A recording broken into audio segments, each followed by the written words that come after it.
ನಮ್ಮೆಲ್ಲರಿಗೂ ದುಡ್ಡೇ ದೊಡ್ಡಪ್ಪ. ಅಂದರೆ it is of the highest priority. ಎಲ್ಲದಕ್ಕೂ ಎಲ್ಲರಿಗೂ ಹೆಚ್ಚು ದುಡ್ಡು ಬೇಕು ಆ್ಯಂಡ್ ಅದು ಬೇಗ ಬೇಕು. ಅದಕ್ಕೆ ಕಳೆದ ವರ್ಷ ಒಂದು ವಿಡಿಯೋ ಮಾಡಿದ್ವಿ ನಾವು, ಟೈಟಲ್ಡ್ ನೀವು ಆಗಬಹುದು ಕೋಟ್ಯಾಧಿಪತಿ ಅಂತ. ಎಸ್, ಕೋಟ್ಯಾಧಿಪತಿ ಯಾರು ಬೇಕಾದರೂ ಆಗಬಹುದು, ಆದರೆ ಅದಕ್ಕೊಂದು ಸ್ಟ್ರಾಟಜಿ ಅಂತ ಇರುತ್ತೆ. ರೈಟ್ ವೇನಲ್ಲಿ ರೈಟ್ ಎಕ್ಸ್ಪರ್ಟ್ಸ್ಗಳಿಂದ ನೀವು ಮಾರ್ಗದರ್ಶನ ತಗೊಂಡು ಮನಿನ ಇನ್ವೆಸ್ಟ್ ಮಾಡಿದಾಗ ಆಫ್ಕೋರ್ಸ್ ಒಳ್ಳೆ ದುಡ್ಡನ್ನ ಮಾಡಬಹುದು. ಬಟ್ ಮನಿನ ಎಲ್ಲಿ ಇನ್ವೆಸ್ಟ್ ಮಾಡೋದು? ಎಲ್ಲರಿಗೂ ಗೊತ್ತು ದಟ್ ನಾವು ಒಂದು ಸೆಟ್ ರೂಲ್ನ ಫಾಲೋ ಮಾಡಬೇಕಾಗುತ್ತೆ. ಲೈಕ್ 50-30-20 ರೂಲ್ ಇರಬಹುದು, ಅಥವಾ 80-20 ರೂಲ್ ಇರಬಹುದು. ಇಷ್ಟನ್ನು ಸೇವಿಂಗ್ಸ್ಗೆ ಅಂತ ಎತ್ತಿಟ್ಬಿಡಬೇಕು. ಆದರೆ ಸೇವಿಂಗ್ಸ್ಗೆ ಅಂತ ಎತ್ತಿಟ್ಟಿರೋ ದುಡ್ಡನ್ನು ಹೇಗೆ ಎಲ್ಲಿ ಇನ್ವೆಸ್ಟ್ ಮಾಡಬೇಕು ಅನ್ನೋದಕ್ಕೆ ಒಂದು ಈಸಿ ಫಾರ್ಮ್ಯುಲಾ ನಾವು ಪ್ರೀವಿಯಸ್ ಎಪಿಸೋಡಲ್ಲಿ ಮಾತಾಡಿದ್ವಿ. ನೀವು ಆಗಬಹುದು ಕೋಟ್ಯಾಧಿಪತಿ ಅಂತ with an expert.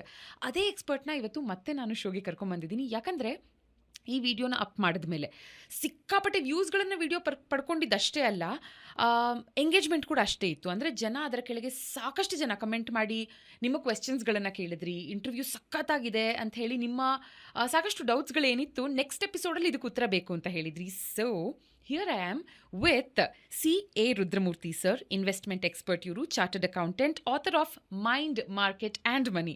So author, trader, trainer Rudramurthy sir, ನಮಸ್ಕಾರ. Welcome to the show. Thank you so much Soujanya ಅವರೇ. ಸರ್, ನಿಮಗೆ how is the response after our previous episode? ಯಾಕಂದರೆ ಕೋಟ್ಯಾಧಿಪತಿ ಅನ್ನೋ ಹೆಸರೇ, ಆ ಟೈಟಲ್ಲೇ ಒಂಥರ ಇಟ್ ಅಟ್ರಾಕ್ಟ್ಸ್ ಎವ್ರಿಬಡಿ. ಕೋಟ್ಯಾಧಿಪತಿ ಹೇಗಾಗೋದು ಅನ್ನೋದನ್ನ ತಿಳ್ಕೊಬೇಕಂದ್ರೆ ಫಸ್ಟ್ ಒಬ್ರು ಕೋಟ್ಯಾಧಿಪತಿಯ ಎಕ್ಸ್ಪೀರಿಯನ್ಸ್, ಅವ್ರು ದುಡ್ಡು ಮಾಡಿರೋದು ಹೇಗೆ, ಅದನ್ನ ನಾವು ತಿಳ್ಕೊಂಡಷ್ಟು ಈಸಿಯಾಗಿ ಜನರು ಕೂಡ ಆಗಬಹುದು ಅನ್ನೋದನ್ನ ನಾವು ಲಾಸ್ಟ್ ಎಪಿಸೋಡ್ ಅಲ್ಲಿ ಮಾಡಿದ್ವಿ. ರೆಸ್ಪಾನ್ಸ್ ತುಂಬಾನೇ ಪಾಸಿಟಿವ್ ಇದೆ. ನೀವು ಯಾವಾಗ ವಾಯ್ಸ್ ಆಫ್ ಬ್ಯಾಂಗ್ಳೂರಲ್ಲಿ ರುದ್ರಮೂರ್ತಿಯನ್ನು ಕೂಡ ಶೇರ್ಪೇಟೆ ಹಾಗೂ ಮನಿ ಹೇಗ್ ಮಾಡೋದು ಇದ್ರ ಬಗ್ಗೆ ಮಾತನಾಡಿದಾಗ ನನಗೂ ಕೂಡ ಅನ್ನಿಸ್ತಿತ್ತು, ನಿಮ್ದ್ರಲ್ಲಿ ಬರೀ ಪೊಲಿಟಿಷಿಯನ್ಸ್ ಬಂದಿದ್ದಾರೆ ಅಥವಾ ಕೆಲವರು ಸೆಲೆಬ್ರಿಟೀಸ್ಗಳು ಬಂದಿದ್ದಾರೆ, ಇಲ್ಲಿ ಈ ಪ್ರೋಗ್ರಾಮ್ ಹೇಗ್ ಬರುತ್ತೆ ಅಂತ. ಸೊ ನನ್ನ ಪ್ರಕಾರ with in the least amount of time, highest amount of views and the way the response and comments which has come, I am also so happy. ಎಲ್ಲ ಜನರಿಗೆ ಏನ್ ನಮ್ಮ ಕಾರ್ಯಕ್ರಮ ನೋಡಿದ್ದಾರೆ, ಅವರು ಇದನ್ನ ಬೇರೆ ಜನಗಳಿಗೆ ಫಾರ್ವರ್ಡ್ ಮಾಡಿದ್ದಾರೆ, ಅವರೆಲ್ಲರಿಗೂ ಧನ್ಯವಾದಗಳನ್ನ ಖಂಡಿತವಾಗ್ಲೂ ನಾನು ಹೇಳಬೇಕು. ಅವರಿಂದನೇ ಈ ಕಾರ್ಯಕ್ರಮ ಇಷ್ಟು ಜನಕ್ಕೆ ಬರೋದಕ್ಕೆ ಸಾಧ್ಯ ಆಗಿದೆ.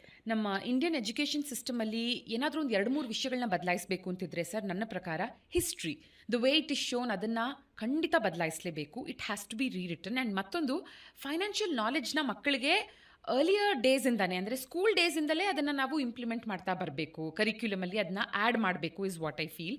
ಇವಾಗ ನೋಡಿ, ನಿಮ್ಮ ಹತ್ರ ಮಾತಾಡ್ತಾ ನಾನು ಎಷ್ಟೊಂದು ನಾಲೆಡ್ಜ್ ಪಡ್ಕೊಂಡಿದ್ದೀನಿ. ಖಂಡಿತ ಎಕ್ಸ್ಪರ್ಟ್ ಅಲ್ಲ ನಾನು, ಬಟ್ ನಿಮ್ಮ ಹತ್ರ ಮಾತಾಡಿದ ಮೇಲೆ ಸಚ್ ಎನ್ ಇಂಟ್ರೆಸ್ಟಿಂಗ್ ಫೀಲ್ಡ್ ಅಂತಂತೂ ಖಂಡಿತ ಅನ್ನಿಸ್ತಾ ಇದೆ. ಇವಾಗ ಲಾಸ್ಟ್ 6 ಮಂತ್ಸ್ನ ಮಾರ್ಕೆಟ್ ಅನಲೈಸ್ ಮಾಡ್ತಾ ಇದ್ದೆ. ಆಲ್ಮೋಸ್ಟ್ ಒಂದು ಅಕ್ಟೋಬರಿಂದ ಈ ಇರಾನ್-ಇಸ್ರೇಲ್ ಇಶ್ಯೂ ಆದಾಗಿಂದ ಮಾರ್ಕೆಟ್ ಬಿತ್ತು, ಬೀಳ್ತಾಯಿತ್ತು. ಎಲ್ಲಿ ಸ್ಟಾಪ್ ಆಗುತ್ತೆ ಯಾರಿಗೂ ಗೊತ್ತಿಲ್ಲ. ಆ್ಯಂಡ್ ಪ್ರತಿ ಸಲ ಮಾರ್ಕೆಟ್ ಒಂದು ಸ್ವಲ್ಪ ಬಿದ್ದಾಗಲೂ ಇನ್ನೇನು ಎದ್ಬಿಟ್ರೆ ಅಂತ ಸಾಕಷ್ಟು ಜನ ಇನ್ವೆಸ್ಟ್ ಮಾಡ್ತಾ ಬಂದರು. Maybe this is the right time ಅಂತ. ಬಟ್ ಆಲ್ಮೋಸ್ಟ್ ಟಿಲ್ ರೀಸೆಂಟ್ಲಿ ಕಂಪ್ಲೀಟಾಗಿ ಬಿದ್ದು ಇವಾಗ I think this is the time. ಒಂಥರ ಮಾರ್ಕೆಟ್ ರಾಕ್ ಬಾಟಮಲ್ಲಿದೆ ಆ್ಯಂಡ್ ಇನ್ನು ಮುಂದೆ ಎದ್ದೇಳುತ್ತೆ. ಗ್ರೋತ್ ಇನ್ನು ಮುಂದೆ ಅಪ್ವರ್ಡ್ಸೇ ಇರುತ್ತೆ. ಹಾಗಾಗಿ is it the right time ಅಥವಾ is it the best time ಇವಾಗ ಇನ್ವೆಸ್ಟ್ ಮಾಡೋದಕ್ಕೆ? 2025 ಆಲ್ಮೋಸ್ಟ್ ಏಪ್ರಿಲಲ್ಲಿ ಇದ್ದೀವಿ ನಾವು. ಸೌಜನ್ಯ ಅವರೇ, ಮೊದಲನೇ ಪ್ರಶ್ನೆಗೆ ನಿಮ್ದು ಉತ್ತರ ಕೊಡ್ತಾ ಇದ್ದೀನಿ. ಜಿಮ್ ರಾನ್ ಒಂದ್ ಕಡೆ ಹೇಳ್ತಾನೆ, you are an average of 5 people with whom you spend most of your time ಅಂತ. So today we need alternative education, we need practical education and we need right education. ಇದು very very important.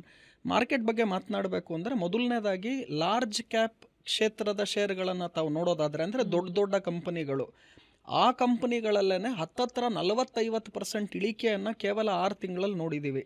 Tata motors share ಆಗಿರ್ಬೋದು, Reliance industry ಆಗಿರ್ಬೋದು, ಇಂತಹ ದೊಡ್ಡ ಶೇರ್ಗಳೇನೆ 30-40% ಕೇವಲ 6 ತಿಂಗಳಲ್ಲಿ ಬಿದ್ದಿದೆ. ಮೊದಲನೇದಾಗಿ ಅಕ್ಟೋಬರ್ 3ನೇ ತಾರೀಕು ಈ ಫಾಲ್ ಸ್ಟಾರ್ಟ್ ಆಯಿತು ಮಾರ್ಕೆಟು. ಅವತ್ತು ನನಗೆ ಇನ್ನೂ ಚೆನ್ನಾಗಿ ಜ್ಞಾಪನ ಇದೆ, ಇಸ್ರಾನ್-ಇಸ್ರೇಲ್ದು ಯುದ್ಧ ಅವತ್ತಿಂದ ಆಲ್ರೆಡಿ ನಡೀತಾ ಇತ್ತು. ಅವತ್ತು ಸೀಸ್ ಫೈರ್ ಸ್ಟಾರ್ಟ್ ಆಯಿತು. ಈ ಯುದ್ಧದ ಭೀತಿಯಿಂದ ಅವತ್ತು ಮಾರ್ಕೆಟ್ ಫಾಲ್ಗೆ ಒಂದು ಟ್ರಿಗರ್ ಬಂತು. ಅದರ ಮುಖ್ಯವಾಗಿ ನಮ್ಮ ಮಾರ್ಕೆಟ್ಗೆ ಇಷ್ಟೊಂದು ಬೀಳೋದಕ್ಕೆ ಕಾರಣ ಏನು ಅಂತ ತಾವು ನೋಡೋದಾದ್ರೆ, valuation is very very important. ಏನಿಂಗಂದ್ರೆ, ಈಗ ಉದಾಹರಣೆಗೆ ಒಂದು ಕಂಪನಿಯ ಶೇರಿನ ಬೆಲೆ 1000 ರೂಪಾಯಿ ಇರಬೇಕಿತ್ತು, ಅದು ಮಾರ್ಕೆಟ್ ಅಲ್ಲಿ 4000-5000ಕ್ಕೆ ಟ್ರೇಡ್ ಆಗ್ತಾ ಇತ್ತು. ಇವಾಗ ಏನಾಯಿತು, ಈ ಟ್ರಿಗರ್ಸ್ಗಳು ಒಂದೊಂದಾಗಿ ಬಂತು. ಅದು ಇಂಡಿಯನ್ ರೂಪಿ ವರ್ಸಸ್ ಡಾಲರ್ ರೇಟ್ಗಳಾಗಿರ್ಬೋದು, ಅಮೆರಿಕ ದೇಶದಲ್ಲಿ ಟ್ರಂಪ್ ಬಂದೇ ಬರ್ತಾರೆ ಅನ್ನುವ ನಿರೀಕ್ಷೆಗಳು ಅಕ್ಟೋಬರ್ ತಿಂಗಳಲ್ಲೇ ಸ್ಟಾರ್ಟ್ ಆಯಿತು. ಸೊ ಹಾಗಾಗಿ ಏನಾಯಿತು, ಜನ ಎಲ್ಲರೂ especially FIIs, foreign institutional investors ಅಥವಾ ವಿದೇಶಿ ಬಂಡವಾಳದಾರರು ಏನೇನಿದ್ದಾರೆ, they all took money from Indian stock market and they started taking it back to US market. ಅಂದ್ರೆ ನಮ್ಮ ದೇಶದಲ್ಲಿರುವಂತಹ ಹೂಡಿಕೆಗಳನ್ನ ಮಾರ್ಬಿಟ್ಟು ವಾಪಸ್ ಅಮೆರಿಕ ದೇಶಕ್ಕೆ ಎತ್ಕೊಂಡೋದ್ರು. ಆಮೇಲೆ ಯಾವಾಗ ರೂಪಾಯಿನ ಮೌಲ್ಯ ಕುಸಿತ ಆಗುತ್ತೆ, $1ಗೆ 80 ರೂಪಾಯಿ, 82 ರೂಪಾಯಿ ಇದ್ದಂತಹ ರೂಪಾಯಿನ ಮೌಲ್ಯ $1ಗೆ 88 ರೂಪಾಯಿ, 88 ರೂಪಾಯಿ 50 ಪೈಸೆಗೆ ಹೋಗಕ್ಕೆ ಸ್ಟಾರ್ಟ್ ಆಯಿತು. ಸೊ ಯಾವಾಗ ರೂಪಾಯಿನ ಮೌಲ್ಯ ಕುಸಿತ ಬಂತು, ಈ ಫಾರಿನ್ ಇನ್ವೆಸ್ಟರ್ಸ್ ಯಾವಾಗ ದುಡ್ಡನ್ನ ವಾಪಸ್ ಅಮೆರಿಕ ದೇಶಕ್ಕೆ ತಗೊಳಕ್ ಸ್ಟಾರ್ಟ್ ಮಾಡಿದ್ರು, ಜೊತೆಗೆ ಟ್ರಂಪ್ ಗೆಲ್ತಾರೆ, ನಮ್ಗೆ ಅಲ್ಲೇ ಬೆಟರ್ ಇದೆ, ನಾವ್ಯಾಕೆ ಇಂಡಿಯನ್ ಮಾರ್ಕೆಟಲ್ಲಿ ಇನ್ವೆಸ್ಟ್ ಮಾಡೋಣ ಅಂತ ಯಾವಾಗ ಈ FIIs ಅಂತ ನಾವೇನು ಕರಿತೀವಿ, ಫಾರಿನ್ ಇನ್ಸ್ಟಿಟ್ಯೂಷನಲ್ ಇನ್ವೆಸ್ಟರ್ಸ್, ಇವ್ರು ವಿತ್ಡ್ರಾಯಲ್ ಸ್ಟಾರ್ಟ್ ಮಾಡಿದ್ರು. ಪ್ಲಸ್ ವ್ಯಾಲ್ಯೂಯೇಷನ್ ತುಂಬಾ ಎಕ್ಸ್ಪೆನ್ಸಿವ್ ಇತ್ತು ನಮ್ಮ ದೇಶದಲ್ಲೂ ಕೂಡ.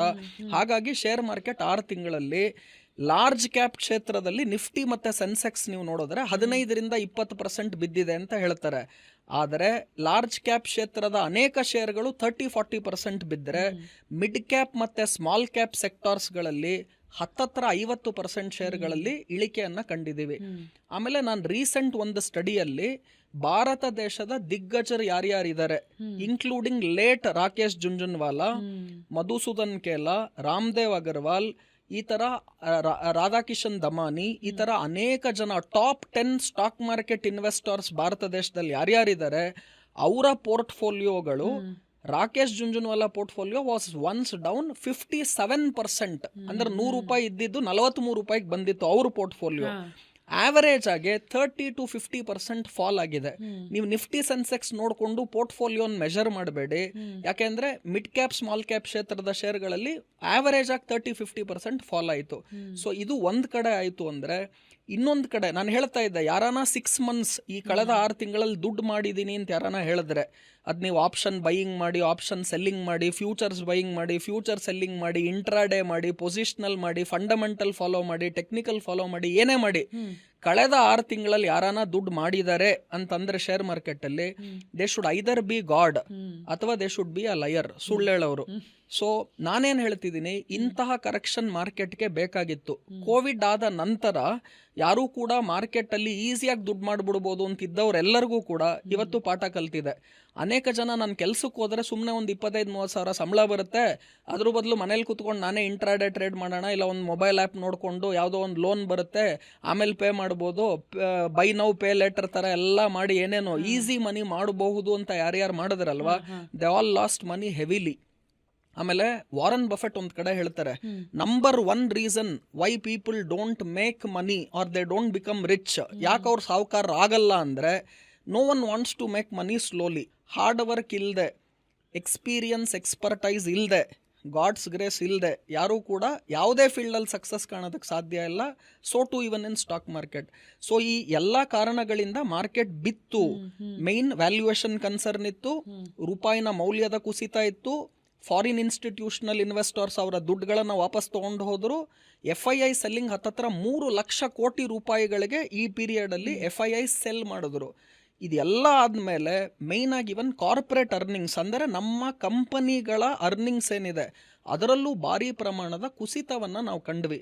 ಒಂದು ಕಡೆ ನಾವು ಹೇಳ್ತಾರೆ, ವಾರನ್ ಬಫೆಟ್ ಹೇಳ್ತಾರೆ, share prices are slaves of earnings.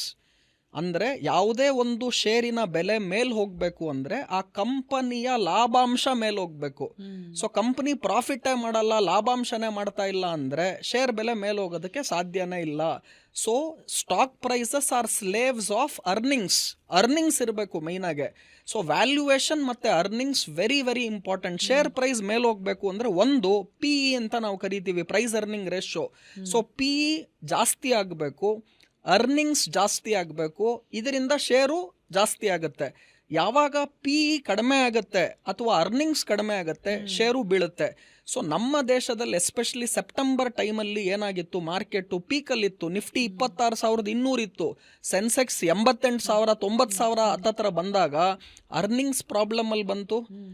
PE down rate ಆಗಬೇಕಿತ್ತು, ಫಾರಿನ್ ಇನ್ಸ್ಟಿಟ್ಯೂಷನಲ್ ಇನ್ವೆಸ್ಟರ್ಸ್ ದುಡ್ಡೆಲ್ಲ ವಾಪಸ್ ತಗೊಂಡೋಗ್ತಾ ಇದ್ದಾರೆ, ರೂಪಾಯಿನ ಮೌಲ್ಯ ಏನಾಗ್ತಾ ಇದೆ, ಕುಸಿತ ಕಾಣ್ತಾ ಇದೆ, ಡಾಲರ್ ಏರಿಕೆಯನ್ನ ಕಾಣ್ತಾ ಇದೆ. ಆಮೇಲೆ ಇದೆಲ್ಲದರ ಮಧ್ಯದಲ್ಲಿ ಡೊನಾಲ್ಡ್ ಟ್ರಂಪ್ ಅಲ್ಲಿ ಏನ್ ಗೆಲ್ತಾರೆ, ಈ ದುಡ್ಡೆಲ್ಲಾನು ಕೂಡ ಅಲ್ಲಿ ಹೋಗಕ್ ಸ್ಟಾರ್ಟ್ ಆಯ್ತು. ಸೊ ಆಮೇಲೆ ಅರ್ನಿಂಗ್ಸ್ ಕಡಿಮೆ ಆಯ್ತು, ವ್ಯಾಲ್ಯೂಯೇಷನ್ ಜಾಸ್ತಿ ಇತ್ತು. ಈ ರೀಸನ್ಸ್ಗಳಿಂದ ಮಾರ್ಕೆಟ್ ಈ ಫಾಲ್, ನಾನು ಈಗೇನು ಹೇಳಿದೆ ನಿಮಗೆ, ಮಿಡ್ ಕ್ಯಾಪ್ ಸ್ಮಾಲ್ ಕ್ಯಾಪ್ ಅಲ್ಲಿ ಹತ್ತತ್ರ 30-50% ಫಾಲ್ ಅನ್ನ ಈ 6 months ಅಲ್ಲಿ ನೋಡಿದ್ವಿ. ಇದೆಲ್ಲ ಒಂದ್ ಕಡೆ ಆದ್ರೆ ಈಗಿನ ನೆಕ್ಸ್ಟ್ ಏನು ಅಂತ ತಾವು ಪ್ರಶ್ನೆ ಕೇಳಿದ್ದೀರಾ. ಅದನ್ನ ನೋಡ್ಬೇಕು ಅಂದ್ರೆ ನಾನು ಖಂಡಿತವಾಗಿ ಸೌಜನ್ಯ ಶೋ ಅಲ್ಲಿ ಹೇಳ್ತಾ ಇದ್ದೀನಿ, ಈ ಆಪರ್ಚುನಿಟಿ ನನ್ನ ಲೈಫ್ ಟೈಮಲ್ಲಿ ಇನ್ನೊಂದ್ಸಲ ಸಿಗಲ್ಲ. ಬೆಗ್, ಬಾರೋ, steel, put money in right stock. ಸುಮ್ಮನೆ ಶೇರ್ ಮಾರ್ಕೆಟ್ಗೆ ಹಾಕ್ಬಿಡ್ತೀನಿ, ಯಾರೋ ದುಡ್ಡು ನನ್ನ ಪರವಾಗಿ ಅವ್ರು ಟ್ರೇಡ್ ಮಾಡ್ತಾರೆ, ನಾನು ದುಡ್ಡು ಕೊಡ್ತೀನಿ, ತಿಂಗಳಿಗೆ 5% ಕೊಡ್ತಾರೆ, 10% ಕೊಡ್ತಾರೆ ಅಂದರೆ ಕ್ಯಾಪಿಟಲ್ಲೇ ಸೇಫ್ಟಿ ಇಲ್ಲ ಅಂದರೆ ನೀವು 5% 10% ಇಟ್ಕೊಂಡು ಏನು ಮಾಡ್ತೀರಾ? ಅನೇಕ ಜನ ನನ್ನ ಹತ್ರ ಬರ್ತಾರೆ, ಕೇಳ್ತಾರೆ, ಸರ್ ನಾನು ಇವ್ರು ಯಾರೋ ಹೇಳ್ತಾ ಇದ್ದಾರೆ 5% ಕೊಡ್ತಾರೆ ತಿಂಗಳಿಗೆ, 10% ಕೊಡ್ತಾರೆ, ನಾನು ದುಡ್ಡು ಕೊಟ್ರೆ ಏನ್ ಮಾಡ್ಲಿ ಅಂತ. ಅವ್ರು ಏನ್ ಮಾಡ್ತಾರೆ, ನಿಮ್ಮ ಹತ್ರ ಇವಾಗ 10 ಲಕ್ಷ ಇಸ್ಕೊಂಡು ಅದೇ 10 ಲಕ್ಷದಲ್ಲಿ ನಿಮ್ಗೆ 5% ಅಂದ್ರೆ ತಿಂಗಳಿಗೆ ಅಂದ್ರೆ ಆ ಕೊಟ್ಟಿರೋ ನಿಮ್ಮ 10 ಲಕ್ಷ ಏನಿದೆ ಅದರಲ್ಲೇ 50,000 ರೂಪಾಯಿ 2 ತಿಂಗಳು ಪೇ ಮಾಡ್ತಾರೆ. 3ನೇ ತಿಂಗಳು ನಿಮ್ಮ ಕ್ಯಾಪಿಟಲ್ ಎತ್ಕೊಂಡೆ ಓಡೋಗ್ತಾರೆ. ಸೊ ಯಾರಾನ ನಿಮಗೆ ಹೈ ರಿಟರ್ನ್ಸ್ಗಳನ್ನು ಕಡಿಮೆ ಪೀರಿಯಡಲ್ಲಿ ಮಾಡಿಕೊಡ್ತೀನಿ ಅಂದರೆ ಅದೇ ಫಸ್ಟ್ ಫ್ರಾಡ್, ಅದೇ ಫಸ್ಟ್ ಸ್ಕ್ಯಾಮ್. ಸೊ ಫಾಸ್ಟ್ ಮನಿ ಇನ್ ಫಾಸ್ಟೆಸ್ಟ್ ಪೀರಿಯಡ್ ನಾನು ಮಾಡ್ತೀನಿ ಅನ್ನೋರು ನಾನು ಇವತ್ತವರೆಗೂ ಯಾರನ್ನೂ ನೋಡಿಲ್ಲ. Consistency is the key. ನಿಮ್ಮ ದುಡ್ಡಿಗೆ ನೀವೇ ಜವಾಬ್ದಾರರಾಗ್ತೀರಾ. ಸೊ ಯಾರ್ಯಾರೋ ಮಾತು ಕೇಳ್ಕೊಂಡು ನಾನು ಅಲ್ಲಾಕ್ದೆ ಇಲ್ಲಾಕ್ದೆ ಅಂತ ನಿಮ್ಮ ಬಂಡವಾಳನ ಲಾಸ್ ಮಾಡ್ಕೋಬೇಡಿ. ಲಾಭಾಂಶ ಅಥವಾ ರಿಟರ್ನ್ ಅನ್ನ ಆಮೇಲೆ ನೋಡಿ, ಕ್ಯಾಪಿಟಲ್ ಸೇಫ್ಟಿಯನ್ನ ಮೊದಲು ನೋಡಿ. So this is the best time ever available to invest in stock market. ಆದರೆ you have to invest in right stocks. ಯಾವ್ದಾದ್ರು ರೈಟ್ ಸ್ಟಾಕ್, ಯಾವ್ದು ರೈಟ್ ಸೆಕ್ಟರ್ ಮುಂದೆ ಡಿಸ್ಕಸ್ ಮಾಡೋಣ. ಬಟ್ ದಿಸ್ ಗೋಲ್ಡನ್ ಚಾನ್ಸ್ ಸಿಗಲ್ಲ. ವೆರಿ ಇಂಪಾರ್ಟೆಂಟ್ ಪಾಯಿಂಟ್ ಹೇಳ್ತೀನಿ ನಾನು. ಕೆಲವ್ರು ಕೇಳ್ತಾರೆ, ಸರ್ ಈಗ ಚಿನ್ನದಲ್ಲಿ ಹೂಡಿಕೆ ಮಾಡ್ಬೋದಾ? ಇದಕ್ಕೂ ಡೀಟೇಲ್ಡ್ ಆಗಿ ಆಮೇಲೆ ಹೋಗೋಣ. ಬಟ್ ಎಸ್ಪೆಷಲಿ ನಾನು ಇವಾಗ ಒಂದು ಬ್ರೀಫ್ ಆಗಿ ಹೇಳ್ಬೇಕಂದ್ರೆ, ಲಾಸ್ಟ್ 2 ವರ್ಷದಲ್ಲಿ ಚಿನ್ನದಲ್ಲಿ ಯಾರ್ಯಾರು ಹೂಡಿಕೆ ಮಾಡಿದ್ರು ಅವರು 40% ರಿಟರ್ನ್ ಮಾಡಿದ್ದಾರೆ. 40% ರಿಟರ್ನ್ ಇನ್ 2 years ಗೋಲ್ಡ್ ಕೊಟ್ಟಿದೆ. ನನ್ನ ಸಿಂಪಲ್ ಪ್ರಶ್ನೆ ನಿಮಗೆ ಕೇಳ್ತೀನಿ, ಇವತ್ತು ನಾನು ಚಿನ್ನದಲ್ಲಿ ಹೂಡಿಕೆ ಮಾಡಿದ್ರೆ ನೆಕ್ಸ್ಟ್ 2 ವರ್ಷಕ್ಕೆ ನನಗೆ 40% ರಿಟರ್ನ್ ಇವತ್ತಿಂದ ಬರುತ್ತಾ? ಯಾಕೆ ಅಂದ್ರೆ ಚಿನ್ನ ಗ್ರಾಮ್ಗೆ 5,000 6,000 ಇದ್ದಿದ್ದು 24 ಕ್ಯಾರೆಟ್ ಚಿನ್ನ ಇವಾಗ 9,000 ರೂಪಾಯಿ ಇದೆ. ಈ 9,000ರಿಂದ 40% ಮೇಲೆ ಹೋಗಬೇಕು ಅಂದ್ರೆ that is somewhere around 4,000 rupees per gram. 9,000ಗೆ ನಾನು 4,000 ಆ್ಯಡ್ ಮಾಡಿದ್ರೆ 13,000 ರೂಪಾಯಿಗೆ ಚಿನ್ನ ಇನ್ನು 2 ವರ್ಷಕ್ಕೆ ಹೋಗುತ್ತಾ ಅಂದ್ರೆ chances are next to impossible. So ನೀವೇನ್ ಮಾಡಬೇಕು, ಇವತ್ತು ನಾನು ಎಲ್ಲಿ ಹೂಡಿಕೆ ಮಾಡಿದ್ರೆ ಜಾಸ್ತಿ ದುಡ್ಡು ಮಾಡ್ತೀನಿ ಅಂತ ನೋಡ್ಬೇಕೇ ಹೊರತು ಕಳೆದ 2 ವರ್ಷದಲ್ಲಿ ದುಡ್ಡು ಹಾಕಿದ್ದಿದ್ರೆ ಚಿನ್ನದಲ್ಲಿ 40% ಬಂತು, ಸೊ ಇವತ್ತು ನಾನು ಚಿನ್ನಕ್ಕೆ ಹಾಕ್ತೀನಿ ಹೂಡಿಕೆ, ಇವತ್ತಿನ 2 ವರ್ಷಕ್ಕೆ ಹೈಯರ್ ಬೇಸ್. ಬಟ್ ಇದೊಂಥರ ಟ್ರಿಕ್ಕಿ ಅಲ್ವಾ ಸರ್? ಯಾಕಂದ್ರೆ ಇದೇ ಪ್ರಶ್ನೆ 2 ವರ್ಷ ಮುಂಚೆ ನಾನು ಕೇಳಿ ನೀವು ಅನಲೈಸ್ ಮಾಡೋದಿದ್ದಿದ್ರು, ಒಂದು 5,000 ಇವತ್ತಿರುವಂಥ ಚಿನ್ನದ ಪ್ರೈಸ್ 9,000 ಆಗುತ್ತೆ ಅನ್ನೋದು ನಮ್ಗೆ ಅವತ್ತಿನ ದಿನಕ್ಕೆ may be it would have sounded like ಒಂಥರ ನೆಕ್ಸ್ಟ್ ಇಂಪಾಸಿಬಲ್ ಅಂತಾನೆ ಅಂತ ಜನ ಅನ್ಕೊಂಡು ಲಾಸ್ಟ್ 2 ವರ್ಷದ ಕಂಪೇರ್ ಮಾಡಿನೇ ಮುಂದಿನ ಡಿಸಿಷನ್ ತಗೋತಾರೆ ಯೂಶುವಲಿ. Very good question. ಅದ್ರಲ್ಲಿ ಏನಾಗುತ್ತೆ ಸೌಜನ್ಯ, 5,000 to 9,000 ಏನು ಹೋಯ್ತು ಅಂತ ನೀವು ಹೇಳ್ತಿದ್ದೀರಲ್ಲ, ಅಲ್ಲಿ ಬೇಸ್ ಕಡಿಮೆ ಇತ್ತು. ಈಗ 9,000 ಇಂದ ಅಷ್ಟೇ ಸ್ಪೀಡಾಗೆ ಮೇಲ್ಗಡೆ 40% ಇವಾಗಿಂದ ಹೋಗಬೇಕು ಅಂದ್ರೆ then gold is giving 80% return in 4 years ಅಂತ ಆಗ್ಬಿಡುತ್ತೆ. ನಾನೇ ಖಂಡಿತವಾಗ್ಲೂ ನೀವು ಅನೇಕ ಎಪಿಸೋಡ್ಗಳನ್ನು ನೋಡ್ತಾ ಇದ್ರೆ ಸೆಪ್ಟೆಂಬರ್ ಅಲ್ಲ, ನಾನು ಈವನ್ ಜೂನ್ ಜುಲೈ ಅಲ್ಲೇನೆ ಮಾರ್ಕೆಟ್ ವ್ಯಾಲ್ಯೂಯೇಷನ್ಸ್ ಎಕ್ಸ್ಪೆನ್ಸಿವ್ ಇದೆ, ಇವಾಗ ಷೇರುಪೇಟೆಯಿಂದ ನೀವು ಪ್ರಾಫಿಟ್ ಬುಕ್ ಮಾಡಿ, ಲಾರ್ಜ್ ಕ್ಯಾಪ್ ಶೇರ್ಸ್ಗಳಿಗೆ ಹೋಗಿ ಮಿಡ್ ಕ್ಯಾಪ್ ಸ್ಮಾಲ್ ಕ್ಯಾಪ್ಗೆ ಹೋಗಬೇಡಿ. ನಾನು ಹೇಳ್ತಾ ಇದ್ದೆ, ನಾನು ಶೇರ್ ಮಾರ್ಕೆಟ್ ಆಗಿರೋನು ನಮ್ಮ ಬಿಸ್ನೆಸ್ಗೆ ನಾನೇ ಬೇಡ ಅಂತ ಹೇಳ್ತೀನ, ಆದರೂ ಶೇರ್ ಮಾರ್ಕೆಟಲ್ಲಿ ಇನ್ವೆಸ್ಟ್ಮೆಂಟ್ಸ್ಗಳನ್ನು ಈ ಟೈಮಲ್ಲಿ ಮಾಡಬೇಡಿ, ವ್ಯಾಲ್ಯೂಯೇಷನ್ ಜಾಸ್ತಿ ಇದೆ. ಆದರೆ I am not saying I predicted the exact top and I predicted the exact bottom ಅಂತ ಹೇಳ್ತಾ ಇಲ್ಲ. ಆಲ್ವೇಸ್ ರೂಲ್ ಏನು ಅಂದರೆ simple rule, you don't have to catch the bottom and the top to make money. ಅದ್ರ ಮಧ್ಯದಲ್ಲಿ ಒಂದು 60% catch ಮಾಡಿದ್ರು ಸಾಕು. ನಾವು 0 ಇಂದ 100 ಫುಲ್ಲು ಕ್ಯಾಚ್ ಮಾಡೋದು ಬೇಕಾಗಿಲ್ಲ. ಇನ್ಫ್ಯಾಕ್ಟ್ ನಿಮ್ಗೆ ಇವತ್ತೊಂದು ರೂಲ್ ಹೇಳ್ತೀನಿ, 1 ರೂಪಾಯಿಯನ್ನ ನೀವು ಡಬಲ್ ಮಾಡ್ತಾ ಇದ್ದೀರಾ ಅಂತ ಅನ್ಕೊಳ್ಳಿ. 1 rupee becomes 2 rupee, 2 rupee becomes 4 rupees, 4 to 8. ಈ ತರ ನೀವು ಒಂದು 50 ಬಾರಿ ಡಬಲ್ ಮಾಡಿದ್ರೆ 50 ಬಾರಿ ಅಂದ್ರೆ next 50 days from today you can beat Bill Gates, you can beat Mukesh Ambani. But reality is you can't keep doubling it without any mistake for next 50 times. ಇದು ಕೇಳಕ್ ಚೆನ್ನಾಗಿದೆ, ರಿಯಾಲಿಟಿ ಪಾಸಿಬಲ್ ಇಲ್ಲ. ಈಸಿ ಅಂತಾನು ಅನ್ನಿಸ್ಬಿಡುತ್ತೆ, ಯಾಕಂದ್ರೆ 1 ರೂಪಾಯಿಂದ ಸ್ಟಾರ್ಟ್ ಮಾಡ್ತಿರೋದ್ರಿಂದ. ಖಂಡಿತ. ಸೊ ನಾವು gold ಬಗ್ಗೆ ಇನ್ನ ಡೀಟೇಲ್ಸ್ ಆಮೇಲೆ ಹೇಳ್ತೀನಿ. ಬಟ್ ಏನ್ ಹೇಳಕ್ ಇಚ್ಛೆ ಪಡ್ತಿದೀನಿ ಅಂದ್ರೆ, ಇವತ್ತು ಗೋಲ್ಡ್ಗೆ ಇನ್ವೆಸ್ಟ್ಮೆಂಟ್ ಮಾಡಿ ನಾನು ಹೇಗೆ 40% ರಿಟರ್ನ್ ನೆಕ್ಸ್ಟ್ 2 ವರ್ಷದಲ್ಲಿ ಮಾಡುವ ಸಾಧ್ಯತೆಗಳು ಕಡಿಮೆ ಇದೆಯೋ, ಷೇರುಪೇಟೆಯಲ್ಲಿ ನೀವು ಸೆಪ್ಟೆಂಬರ್ ಅಲ್ಲಿ ದುಡ್ಡು ಹಾಕ್ತೀರಾ ಹೈಯೆಸ್ಟ್ ಪೀರಿಯಡ್ ಅಲ್ಲಿ ಅಂದ್ರೆ ದುಡ್ಡು ಮಾಡೋದಕ್ಕಾಗಲ್ಲ. ಇವತ್ತು ಯಾವ ಅಸೆಟ್ ಕ್ಲಾಸ್ ಬಿದ್ದಿದೆ ಅಲ್ಲಿ ಇನ್ವೆಸ್ಟ್ಮೆಂಟ್ಸ್ ಗಳನ್ನ ಮಾಡಿದಾಗ ಮಾತ್ರ ದುಡ್ಡು ಮಾಡ್ತೀರಾ. ನಾನು ಸಿಂಪಲ್ ಕ್ವಶನ್ ಕೇಳ್ತೀನಿ, ನೀವು ಇವಾಗ ಮನೆಗೋಸ್ಕರ ನೀವು ಒಂದು ವಾಷಿಂಗ್ ಮೆಷಿನೋ, ಟಿವಿನೋ, ಎಲೆಕ್ಟ್ರಾನಿಕ್ ಐಟಮ್ಸೋ ಇಲ್ಲ ಬಟ್ಟೆನೋ ಏನೋ you want to buy your day to day using things ಅನ್ನ ತಗೋಬೇಕು. ನೀವು ಯಾವಾಗ ತಗೊಂತೀರಾ? ಕ್ರಿಸ್ಮಸ್ ಸೇಲ್ ಬಂದಾಗ ತಗೊಂತೀರಾ, ನ್ಯೂ ಇಯರ್ ಸೇಲ್ ಬಂದಾಗ ತಗೊಂತೀರಾ, ದೀಪಾವಳಿ ಬಂದಾಗ ತಗೊಂತೀರಾ. ಯಾಕೆ ಅವಾಗ್ಲೇ ತಗೊಂತೀರಾ? ಬೆಸ್ಟ್ ಆಫರ್ ಸಿಗುತ್ತೆ ಅಂತ. ನಿಮಗೆ ಡಿಸ್ಕೌಂಟ್ ಸಿಗುತ್ತೆ, ಬೆಸ್ಟ್ ಆಫರ್ಸ್ ಸಿಗುತ್ತೆ. ಈಗ ನಿಮಗೆ ಬೆಸ್ಟ್ ಆಫರ್ಸ್ ಷೇರುಪೇಟೆಯಲ್ಲಿ ಸಿಗ್ತಾ ಇದೆಯಾ, ಗೋಲ್ಡ್ ಅಲ್ಲಿ ಸಿಗ್ತಾ ಇದೆಯಾ? ಯಾಕಂದ್ರೆ ಷೇರುಪೇಟೆ ಇವಾಗ 40-50% ಬಿದ್ದಿದೆ. ಇವತ್ತಿಂದ ನಾನು ಇನ್ವೆಸ್ಟ್ಮೆಂಟ್ ಮಾಡಿದ್ರೆ ಮುಂದಿನ 2 ವರ್ಷಕ್ಕೆ ಏನಾಗುತ್ತೆ ಅನ್ನೋದನ್ನ ನಾನು ನೋಡ್ಬೇಕೇ ಹೊರತು, ಈಗ ನನಗೊಬ್ರು ಹೇಳಿದ್ರು, ನೀವು ವಿಪ್ರೋ ಕಂಪನಿಯಲ್ಲಿ ಏನಾನ ಕೇವಲ 1,000 ರೂಪಾಯಿ ಇನ್ವೆಸ್ಟ್ ಮಾಡಿದ್ರೆ, 1,000 ರೂಪಾಯಿ 1985 ಅಲ್ಲಿ 1,000 ರೂಪಾಯಿ ಹಾಕಿದ್ದಿದ್ರೆ ವಿಪ್ರೋ ಕಂಪ್ನಿಲಿ, ಇವತ್ತದು 100 ಕೋಟಿ ಆಗಿರೋದು ಅಂತ ಹೇಳಿದ್ರು. ನಾನು ಅವ್ರಿಗೆ 3 ಪ್ರಶ್ನೆ ಕೇಳಿದೆ. ಕರೆಕ್ಟ್ ಸರ್, ನಾನು ವಿಪ್ರೋ ಕಂಪ್ನಿಲಿ 1,000 ರೂಪಾಯಿ ಹಾಕಿದ್ರೆ ಇವತ್ತು 100 ಕೋಟಿ ಆಗಿರೋದು ವೆರಿ ಗುಡ್, ನೀವೇನಾನ ಹಾಕಿದ್ದೀರಾ ಅಂತ ಕೇಳಿದೆ. ಇಲ್ಲ ಅಂದ್ರು. ನಾನು ಅಂದೆ ಇವತ್ತು ನಾನು ಹಾಕ್ತೀನಿ 1,000 ರೂಪಾಯಿ ವಿಪ್ರೋ ಕಂಪ್ನಿಯಲ್ಲಿ, ಇವತ್ತು ಇನ್ನ ಮುಂದಿನ 20 ವರ್ಷಕ್ಕೋ ಏನೋ ಅದು ಏನಾನ 100 ಕೋಟಿ ಆಗತ್ತಾ ಅಂತ ಕೇಳಿದೆ. ಆಗಲ್ಲ ಸರ್ ಅಂದ್ರು.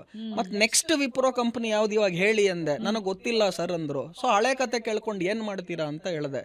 So I am not saying ವಿಪ್ರೋಲ್ ಇನ್ವೆಸ್ಟ್ಮೆಂಟ್ ಮಾಡಿ ತಪ್ಪು ಸರಿ ಅಂತ ಮಾತಾಡ್ತಾ ಇಲ್ಲ. That is an old story. Tell me which is the next Wipro today. And ಅವರು ಅಂದಾಜ್ ಇಲ್ದೇನೆ ಹಾಕಿರ್ತಾರಲ್ವಾ sir? This is very also important. By chance. ನೋಡಿ, ನೀವ್ ಇವತ್ತು ಮಾತಾಡ್ತಾ ಸ್ಕಿಲ್ ಅಥವಾ ಲಕ್ ಹೇಳಿದ್ರೆ, ನಾನು ಇದಕ್ಕೆ ಎಂತ ಒಳ್ಳೆ ಎಕ್ಸ್ಪ್ಲನೇಷನ್ ಉದಾಹರಣೆ ಕೊಡ್ತೀನಿ. ಶೇರ್ ಮಾರ್ಕೆಟ್ ಅಲ್ಲಿ ದುಡ್ಡು ಮಾಡಬೇಕು ಅಂದ್ರೆ 3 ಇರ್ಬೇಕು ಮೈನ್ ಆಗಿ. ಒಂದು, ನಿಮ್ಮ ಹತ್ರ ಖಂಡಿತವಾಗ್ಲೂ ಸ್ಕಿಲ್ ಇರಬೇಕು, ಅಂದ್ರೆ ಎಕ್ಸ್ಪೀರಿಯನ್ಸ್ ಅಂಡ್ ಎಕ್ಸ್ಪರ್ಟೈಸ್ ಇರಬೇಕು. ಈ ಸ್ಕಿಲ್ ಅನ್ನೋದು ಹೇಗ್ ಬರುತ್ತೆ ಅಂದ್ರೆ, when you learn fundamental analysis, technical analysis, ಈ ತರ ಕಾರ್ಯಕ್ರಮದ ಮುಖಾಂತರ ಷೇರುಪೇಟೆಯನ್ನ ಯಾವಾಗ ಕಲ್ತ್ಕೊಂತೀರಾ ಆ ಸ್ಕಿಲ್ ಬರುತ್ತೆ. ಎರಡನೇದಾಗಿ ಈ ಎಕ್ಸ್ಪರ್ಟೈಸ್, ಈ ಸ್ಕಿಲ್ಲು, ನಾಲೆಡ್ಜು ಇದರೆಲ್ಲದರ ಜೊತೆ ಎರಡನೇದಾಗಿ ನಿಮಗೆ ಖಂಡಿತವಾಗ್ಲೂ ಮಾರ್ಕೆಟ್ ಅಲ್ಲಿ ಲಕ್ ಅನ್ನೋದು ಬೇಕೇ ಬೇಕು. ಈ ಲಕ್ ಅನ್ನು ನಾನು ಗಾಡ್ಸ್ ಗ್ರೇಸ್ ಅಥವಾ ಕರ್ಮ ಅಂತ ಕರಿತೀನಿ. So what you do good has to come back, what you do bad has to come back. So luck or karma. ಈ ಲಕ್ ಆರ್ ಕರ್ಮನ ಎಕ್ಸ್ಪ್ಲೇನ್ ಮಾಡಿ ಅಂತ ಎಕ್ಸಾಂಪಲ್ ಕೊಟ್ರೆ, ನಾನು 7-8 ವರ್ಷದಲ್ಲಿ ಅನೇಕ ಬಾರಿ ಹೂಡಿಕೆ ಮಾಡುವಾಗ ಎಲ್ಲಾ ಕಡೆನೂ ಕೂಡ ಬರೀ ಶೇರ್ಸ್ ಎಲ್ಲ ನಾನು ಹೂಡಿಕೆ ಮಾಡೋದು. ನನ್ನ ಹತ್ರ ನೀವು 100 ರೂಪಾಯಿ ಕೊಟ್ರೆ 100 ರೂಪಾಯಿ ಶೇರ್ಗೆ ಹಾಕ್ತೀನಿ. ಲಾಸ್ಟ್ ಇಯರ್ ಅಲ್ಲಿ around June, July, I started buying some real estate property. I started investing in land. ನಾನು ಸ್ವಂತ ಮನೆ ಬೇಕು ಅಂದ್ಬಿಟ್ಟು ಮನೆಗೋಸ್ಕರ ಇನ್ವೆಸ್ಟ್ಮೆಂಟ್ ಮಾಡಿದೆ. ಸೊ June, July ಅಲ್ಲಿ ಶೇರ್ ಅಲ್ಲಿ ಇರೋ ದುಡ್ಡೆಲ್ಲ ತೆಗೆದ್ಬಿಟ್ಟು I was putting money in to land, all that, because I needed it. And I was not happy to invest in market because peak valuation. But ನಾನು September ವರ್ಗೂ October ವರ್ಗೂ exact ಆಗಿ wait ಮಾಡಲಿಲ್ಲ. By June, July only I started investing elsewhere. So ಇದು ಯಾವಾಗ ಮಾಡಕ್ ಶುರು ಮಾಡೋದ್ನೋ, I was not knowing October ಅಲ್ಲಿ ಬಿದೋಗ್ಬಿಡುತ್ತೆ ಮಾರ್ಕೆಟ್, ಇವಾಗ ಇಷ್ಟೊಂದಾಗುತ್ತೆ ಅಂತ ಖಂಡಿತ ಗೊತ್ತಿರಲಿಲ್ಲ ನನಗೆ. ಸೊ ಇದು ಯಾವಾಗ ಇನ್ವೆಸ್ಟ್ಮೆಂಟ್ಸ್ ಅಲ್ಲೆಲ್ಲ ಮಾಡಿದ್ನೋ, the money what I invested there, ನನ್ನ ಹತ್ರ ಇವಾಗ ಒಂದು 100 ರೂಪಾಯಿ ಇದ್ರೆ ಒಂದು 50 ರೂಪಾಯಿ ಎತ್ತಿ ನಾನು ಈ ಕಡೆ ಎಲ್ಲ ಇನ್ವೆಸ್ಟ್ಮೆಂಟ್ಸ್ ಮಾಡಿದೆ, ಬಿಕಾಸ್ ಐ ನೀಡೆಡ್ ಇಟ್. ಆಮೇಲೆ ಏನಾಯ್ತು, ಮಾರ್ಕೆಟ್ ಸ್ಟಾರ್ಟೆಡ್ ಫಾಲಿಂಗ್. ನಂದು 100 ರೂಪಾಯಲ್ಲಿ 50 ರೂಪಾಯಿ ಹೊರಗಡೆ ಹೋಯ್ತು, ಇನ್ನು 50 ರೂಪಾಯಿ ಮಾರ್ಕೆಟ್ ಅಲ್ಲೇ ಇತ್ತು. ಆ 50 ರೂಪಾಯಿ ಇವತ್ತು 30 ರೂಪಾಯಿ ಆಯ್ತು. ಬಟ್ ಆ ಮಿಕ್ಕಿದ 50 ರೂಪಾಯಿ ಬೇರೆ ಎಲ್ಲಾ ಕಡೆ ನಾನು ಏನೇನು ತೆಗ್ದಿ ಮಾರ್ಕೆಟ್ ಇಂದ ಇನ್ವೆಸ್ಟ್ ಮಾಡಿದ್ನೋ ಅದಿವತ್ತು 100 ರೂಪಾಯಿ 150 ರೂಪಾಯಿ ಆಯ್ತು. ಇದೆಲ್ಲ ಹೇಗಾಯ್ತು? Because Rudramurthy is a chartered accountant, 23 years experience in market, 6 master degree holder, ಅವ್ರು ಅಷ್ಟು ನಾಲೆಡ್ಜ್ ಇತ್ತು, ಅದಕ್ಕೆ ಅವ್ರಿಗೆ ಗೊತ್ತಾಗ್ಬಿಡ್ತು ಅಂದ್ರೆ ಅಲ್ಲ. It is God's grace. ನೀವು ಮಾಡುವಂತಹ ಕರ್ಮ ಏನಿದೆ, ನೀವು ಮಾಡುವಂತಹ ಕೆಲಸ ಏನಿದೆ, ನಾನು ಯಾವಾಗೂ ಹೇಳ್ತೀನಿ, ethics should never be preached, it has to be practised. Integrity is very very important. Integrity ಯಾವ ಮನುಷ್ಯನಿಗಿರುತ್ತೆ? ನಾನು ಹೇಳ್ತೀನಿ, ಹಾರ್ಡ್ ವರ್ಕ್ಗೆ ನಾನು ಹೇಳೋದೇನು ಅಂದ್ರೆ ಮೆಹನತ್ ಇರಬೇಕು. ನಿಯತ್, ಇಂಟಿಗ್ರಿಟಿ ಫಾರ್ ಯು. ಕೆಲವ್ರು ಹೇಳ್ತಾರೆ, I think he doesn't have an integrity, it is easy to comment, let them comment. So integrity ಅಥವಾ ನಿಯತ್ತು, ಹಾರ್ಡ್ ವರ್ಕ್, ಮೆಹನತ್ತು, ಭಗವಾನ್ ಕಾ ಕೃಪಾ, ಗಾಡ್ಸ್ ಗ್ರೇಸ್, ಈ 3 ಇದ್ದಾಗ ಮಾತ್ರ ದುಡ್ಡು ಮಾಡೋಕ್ಕಾಗೋದು. So was I lucky because I started investing in other asset classes and by June, July ನಾನು ಇಲ್ಲಿ ಶೇರ್ ಮಾರ್ಕೆಟ್ ಅಲ್ಲಿ ಇರೋದೆಲ್ಲ ಕೆಲವು ಹಂಗಂತ ನಾನು 100 ರೂಪಾಯಿ ಇದ್ದಿದ್ದು 100 ಮಾರ್ಬಿಟ್ಟು ಎಲ್ಲ ಕಡೆ ಹಾಕ್ಲಿಲ್ಲ. ನಾನು 50 ರೂಪಾಯಿನ ಶೇರ್ ಎಲ್ಲ ಇಟ್ಕೊಂಡಿದ್ದೆ. But at least I started moving from mid and small cap to large cap. What is very important ಅಂದ್ರೆ ಸೌಜನ್ಯ ಅವರೇ, staying in the game is very important to win the game. ಮಾರ್ಕೆಟಲ್ಲಿ ಲಾಸ್ಟ್ 6 ತಿಂಗಳು ಇಷ್ಟೆಲ್ಲ ಆದಮೇಲೂ ನೀವು ಇನ್ನೂ ಮಾರ್ಕೆಟಲ್ಲಿ ಇದ್ದೀರಾ ಅಂದರೆ that itself says that you will get good times in future. But ಅಲ್ಲಿವರೆಗೂ are you there, that is very very important. ಕ್ರಿಕೆಟಲ್ಲೂ ಕೂಡ ನಾವು ವಿಕೆಟ್ ಕಳ್ಕೊಂಡೇನೆ if you are there in the game we will win the game. But you have to plan your strategies, you have to win the game. ಅದರ luck ಬೇಕಾ ಇದಕ್ಕೆ ಅನ್ನೋದ್ರೆ, ಈಗ example ನಂದೇ ನಿಮ್ಗೇನು ಕೊಟ್ಟೆ, ವಾಸ್ ಐ ಲಕ್ಕಿ? 100% ಎಸ್. ನಾನು ನನ್ನ ಗುರುಗಳಿಗೆ ತುಂಬ ಸಿಂಪಲ್ ಪ್ರಶ್ನೆ ಕೇಳಿದೆ. ಏನು ಹೇಳಿದೆ ಅಂದರೆ, ಸರ್ ಇದು ರೈಟ್ ಟೈಮ್ ಟು ಇನ್ವೆಸ್ಟ್ ಅನ್ನೋದು ಎಲ್ಲರಿಗೂ ಗೊತ್ತು, ನಿಮಗೂ ಗೊತ್ತು, ನನಗೂ ಗೊತ್ತು, ಇಲ್ಲಿರೋರು ಎಲ್ಲರಿಗೂ ಗೊತ್ತು. ಬಟ್ ಇನ್ವೆಸ್ಟ್ ಮಾಡಕ್ ದುಡ್ಡಿದ್ರಲ್ವಾ ಸರ್ ಇನ್ವೆಸ್ಟ್ ಮಾಡೋದು? ಯಾರ ಹತ್ರನೂ ದುಡ್ಡಿಲ್ಲ, ನನ್ನ ಹತ್ರನೂ ದುಡ್ಡಿಲ್ಲ, ನಿಮ್ಮ ಹತ್ರನೂ ದುಡ್ಡಿಲ್ಲ, ಯಾರ ಹತ್ರನೂ ದುಡ್ಡಿಲ್ಲ. So right time to invest ಅಂತ ಮಾತಾಡಿ ಏನು ಪ್ರಯೋಜನ? ದುಡ್ಡೇ ಇಲ್ವಲ್ಲ ಅಂತ ಕೇಳಿದೆ. ಎಂಥ ಉತ್ತರ ಕೊಟ್ಟರು ಅಂದರೆ, ಸಿ ಎನು ನನಗೆ ಇದಕ್ಕೆ ಆನ್ಸರ್ ಕೊಡಲಿಲ್ಲ. 5 ಮಾಸ್ಟರ್ ಡಿಗ್ರಿ ಮಾಡಿದೆ, ಅದು ಇದಕ್ಕೆ ಉತ್ತರ ಕೊಡಲಿಲ್ಲ. ನನ್ನ ಗುರುಗಳ ಎಕ್ಸ್ಪೀರಿಯನ್ಸ್ ಏನಿದೆ ಅಲ್ಲ, ಅದು ಉತ್ತರ ಕೊಡ್ತು. ಅವ್ರು ಒಂದು ಲೈನಲ್ಲಿ ಉತ್ತರ ಕೊಟ್ಟರು, ರುದ್ರ, ದುಡ್ಡು ಯಾರ ಹತ್ರನೂ ಇಲ್ಲ, money is not available, you have to create it ಅಂದರು. ಒಂದೇ ಲೈನ್ ಆನ್ಸರು. ಏನು ಹಂಗಂದ್ರೆ ಅದನ್ನು ಅವ್ರು ಎಕ್ಸ್ಪ್ಲೇನ್ ಮಾಡಲಿಲ್ಲ, ನಾನು ಮಾಡ್ತಿದ್ದೀನಿ. You have to create it ಅಂದರು. ಅಂದರೆ money is not available, you have to create it. How do you create it? ಈಗ ನನ್ನ ಹತ್ರನೂ ಶೇರ್ ಮಾರ್ಕೆಟಿಗೆ ಈಗ ಒಳ್ಳೆ ಸಮಯ ಇನ್ವೆಸ್ಟ್ ಮಾಡೋದಕ್ಕೆ, ಇದು ಬಿಟ್ಟರೆ ಇನ್ನೊಂದ್ಸಲ ಲೈಫ್ ಟೈಮಲ್ಲಿ ಸಿಗೋದಿಲ್ಲ. ಬಟ್ ದುಡ್ಡಿಲ್ಲ, ಎಲ್ಲಿಂದ ಇನ್ವೆಸ್ಟ್ ಮಾಡೋಣ? ಬಿಕಾಸ್ ನನ್ನ ಹತ್ರ ಇರೋ ದುಡ್ಡೆಲ್ಲ ಆಲ್ರೆಡಿ ಶೇರ್ಸಲ್ಲಿದೆ, ನನ್ನ ಹತ್ರ ಇರೋದೆಲ್ಲ ರಿಯಲ್ ಎಸ್ಟೇಟು, ಲ್ಯಾಂಡು, ಮನೆ, ಇದಕ್ಕೆಲ್ಲ ಹಾಕಿದ್ದೀನಿ, ಬಿಸ್ನೆಸ್ಗೆ ಹಾಕಿದ್ದೀನಿ. So I don't have extra money. But you have to create it. How do you create it? Number 1, ನಾನು ಬೇರೆ ಅಸೆಟ್ ಕ್ಲಾಸನ್ನು ಇವಾಗ ಮಾರ್ಬಿಟ್ಟು I can bring it to equity market. ಈಗ ಯಾವುದೋ ನನ್ನ ಹತ್ರ ಒಂದು ಲ್ಯಾಂಡ್ ಇದೆ, ಇವತ್ತು ನಾನು ಅದನ್ನು ಸೇಲ್ ಮಾಡಿ I can put it to equity market. ನಾನು ಗೋಲ್ಡ್ ಒಂದಷ್ಟು ಇನ್ವೆಸ್ಟ್ಮೆಂಟ್ ಮಾಡಿದ್ದೀನಿ, now it is up 40%. I can exit that and then put it in to stock market. So you have to create money, it is not available. ಇದು one way of creating. ಏನು ಅಂದರೆ, sell another asset and invest in an asset where you have more value available. ಅಂದರೆ ಎಲ್ಲಿ ಜಾಸ್ತಿ ಲಾಭಾಂಶ ಆಗಿದೆಯೋ ನಾನು ಅದನ್ನು ಮಾರ್ಬಿಟ್ಟು ಇನ್ನೊಂದು ಕಡೆ ಹಾಕ್ತೀನಿ. ಇವಾಗ ರಿಯಲ್ ಎಸ್ಟೇಟ್ ಜನ ಏನು ಮಾಡ್ತಾರೆ, ನೀವು ಒಂದು ಸೈಟನ್ನು ಮಲ್ಲೇಶ್ವರಮೋ ಸದಾಶಿವನಗರನೋ ತೊಗೊಂಡಿದ್ರಿ, ನೀವು ತೊಗೊಂಡಿದ್ದು 10 ವರ್ಷದ ಹಿಂದೆಗಡೆ ಅಲ್ಲಿ ಸ್ಕ್ವೇರ್ ಫುಟ್ಗೆ 2,000 3,000 ಇತ್ತು, ಇವತ್ತು 30,000 ಆಗಿದೆ. ನೀವೇನು ಮಾಡ್ತೀರಾ, ಇವತ್ತು ಆ ಪ್ರಾಪರ್ಟಿಯನ್ನು ಮಾರಿ ಇನ್ನೊಂದು ಕಡೆ ಇವಾಗ ನಿಮಗೆ ಬರೀ 2,000 ರೂಪಾಯಿಗೆ ಲ್ಯಾಂಡ್ ಸಿಗ್ತಾ ಇದೆ, ಎಲ್ಲೋ ಒಂಚೂರು ಔಟ್ಸ್ಕರ್ಟ್ಸಲ್ಲಿದೆ, ಬಟ್ ಅಲ್ಲಿ ಏರ್ಪೋರ್ಟ್ ಬರುತ್ತೆ ನಾಳೆ, ಇಲ್ಲ ಏನೋ IT ಕಂಪ್ನೀಸ್ಗಳು ಬರುತ್ತೆ ಅಂತ ನೀವು ಇಲ್ಲಿಂದ ದುಡ್ಡು ತೆಗೆದು ಅಲ್ಲಿ ಹಾಕ್ತೀರಾ. But are you creating money or are you just selling one asset class and investing in a better asset class? Yes. ಎರಡನೇದು, ಇದೆಲ್ಲ ಮಾಡುವಾಗ ನೀವು ದುಡ್ಡನ್ನು ಅಸೆಟ್ ಕ್ಲಾಸ್ ಸೇಲ್ ಮಾಡಿಬಿಟ್ಟು ಟ್ರೇಡಿಂಗ್ ಮಾಡಿ ಅಂತ ನಾನು ಹೇಳ್ತಾ ಇಲ್ಲ. Because trading is risky.